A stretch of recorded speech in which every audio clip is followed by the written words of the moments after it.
Tốt sâu nữa tự tốt sâu nữa.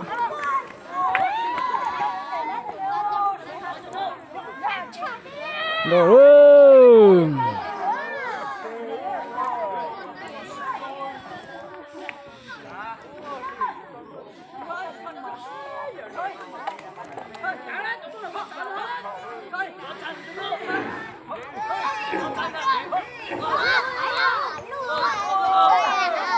Ôi trời ơi.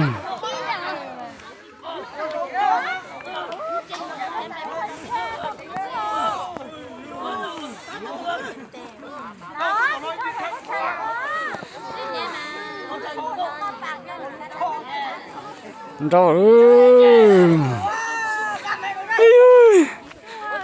Lượt chạy nè. Chạy đi vô. Ôi ơi. Để tao phải nó chạy máy.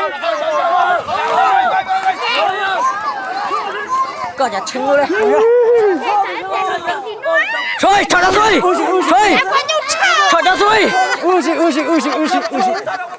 Đến đây có chồng cả sĩ tình thì chồng. Cho nó rồi.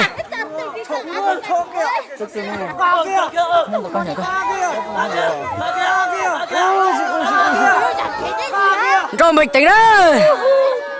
Sao cứ ăn chùa nhà thức ra. Sao cứ là chùa yên chừng ra. Yên chừng ra vậy đó. Gã cái gì? Lo chọn cái cuối cùng là tôi tóc cái chùa cái. Đâu sẽ tụi gì á?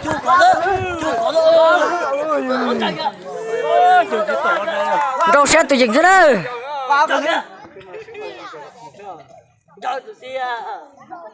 Cho kia. Cho kia. Cho xui.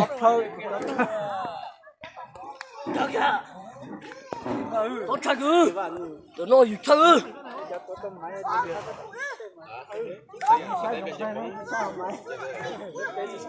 Tôi chạy cứ. Cua.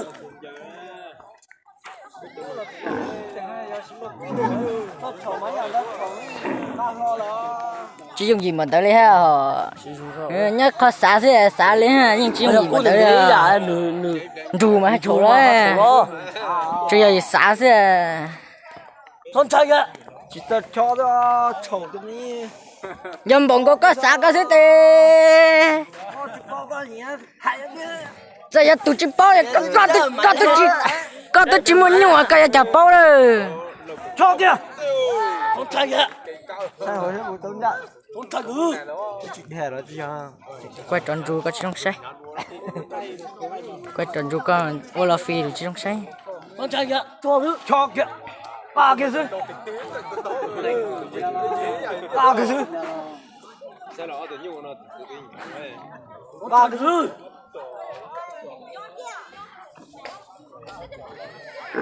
Con trai kìa cho cho luôn. Con ta chầu cái gì ngon lò thế à.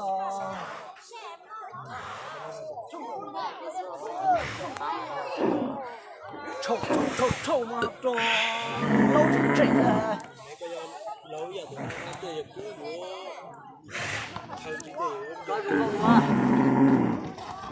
Rồi mày tính á.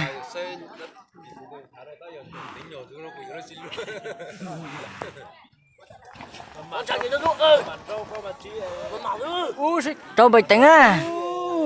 Ủa xe để tiền đó. Trai kìa. Tôi có tá. Tôi ăn được. Nó tá vào. Có một chả mà chỉ chơi bị con đó. Cho cứ. Con trai kìa. Cái kia sữa rồi đó. Ôi ơi. Ôi ơi. Con trai kìa. Xe để tiền ơi. Mày tính á. Rồi xe tự nhiên thế đó. Rồi dùng cái tí thế. Rồi dùng cái tí thế đó. À cái cua rồi. Tại tôi chỉ cứ để điều quá đó. Tại tôi tự cua. giờ quân để mình chỉ có nó ôm bả này đó Nhờ lo.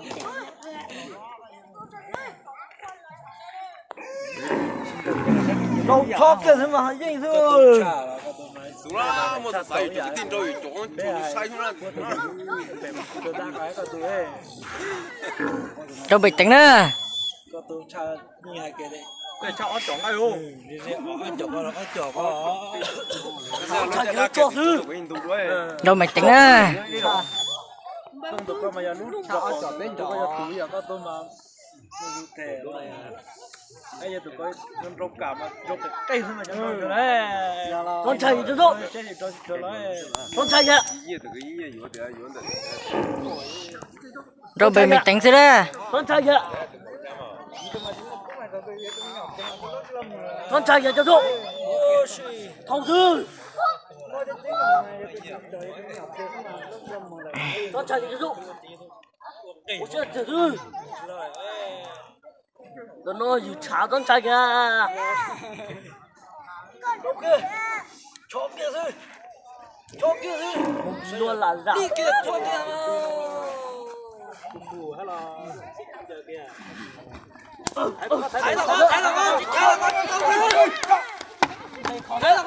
Trời trốn chạy ngu hết đi. Rồi bình tĩnh nữa, sẽ tiền nữa. Rồi bình tĩnh nữa. chủ kia nữa Cho. Thôi. Thôi. Thôi. con chạy cho số chủ có nữa con chạy cho số Tao cho. con chạy cho số Rồi bình tĩnh nữa. Sẽ tụi dình thế. Rồi bình tĩnh nữa. người cho này một cái con này con chạy cho số Rồi bình tĩnh nữa.